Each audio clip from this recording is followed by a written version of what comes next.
I'm back with one more video. గురుకులానికి సంబంధించిన 5th class results పేపర్లో వచ్చినాయి. సో కొంచెం క్లారిటీ కోసమని చూస్తున్నాను. అంటే చాలామందికి డౌట్ ఉంటుంది కదా, అసలు ఎన్ని సీట్లు ఉన్నాయి ఏంటి అనేది. దాని గురించి చూద్దాము.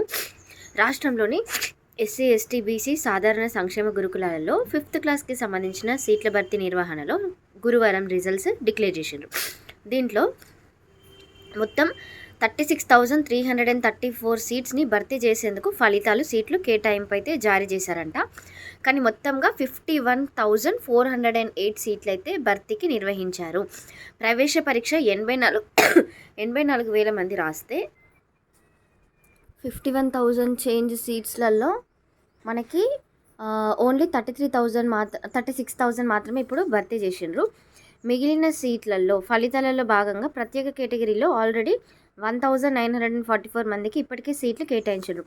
సో మనకు ఆల్రెడీ మొన్ననే స్పెషల్ కేటగిరీ రిజల్ట్స్ డిక్లేర్ చేసిండ్రు కదా. రెండో విడతలో 36,334 మంది విద్యార్థులను సీటు ఇచ్చామని చెప్పిండ్రు. సో త్వరలోనే మిగతా 13,000 సీట్లను కూడా మెరిట్ ప్రకారమే భర్తీ అయితే చేస్తామనేసి తెలియజేసిండ్రు. సో ఇప్పుడు మెరిట్ లిస్టులో నేమ్ ఉన్న స్టూడెంట్స్ మీకు సెకండ్ ఫేజ్లో వచ్చే ఛాన్సెస్ అయితే ఉంటాయి. పానిక్ అవ్వకండి, భయపడకండి. అండ్ చాలామంది అంటున్నారు రిజల్ట్స్ రాలేదు అనేసి ఇట్లా కమెంట్స్ పెడుతున్నారు. సో రిజల్ట్స్ డిక్లేర్ అయినాయి, నేను ఆల్రెడీ వీడియో పెట్టిన.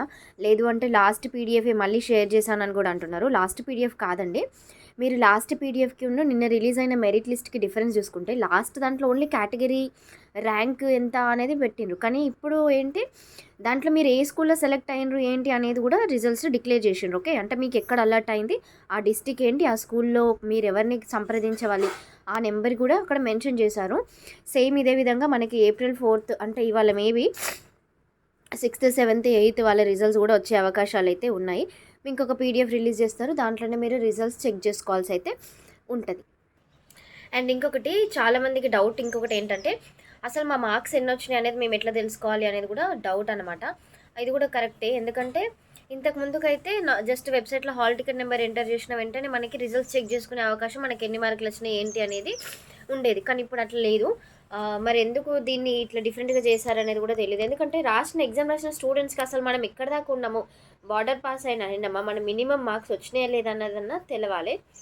సో అట్లా రిలీజ్ చేసినా కూడా బాగుంటుండే, బట్ రిలీజ్ చేయలేదు. ఇవాళనైతే మనకి ఈవినింగ్ వరకు 6th క్లాస్ రిజల్ట్స్ కూడా డిక్లేర్ అయితే, సో చెక్ చేసుకునేడానికి అందరు రెడీగా ఉండండి. దాంట్లో కూడా ఎన్ని సీట్స్ ఉంటాయంటే ఆల్మోస్ట్ ఈక్వల్గా అంతే. ఎందుకంటే ప్రతి గురుకులంలో 5th 6th 7th 8th 9th 10th ఉంటుంది. కానీ అడ్మిషన్స్ మాత్రం 9th వరకే చేస్తారనమాట. 10thలో ఎవరిని తీసుకోరు.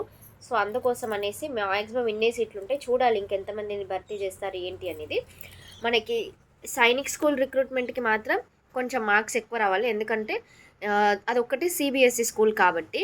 ఇంకా మీకు ఇంకేదైనా డౌట్స్ ఉంటే ఛానల్ కిందనైతే కమెంట్ చేయండి. Thank you.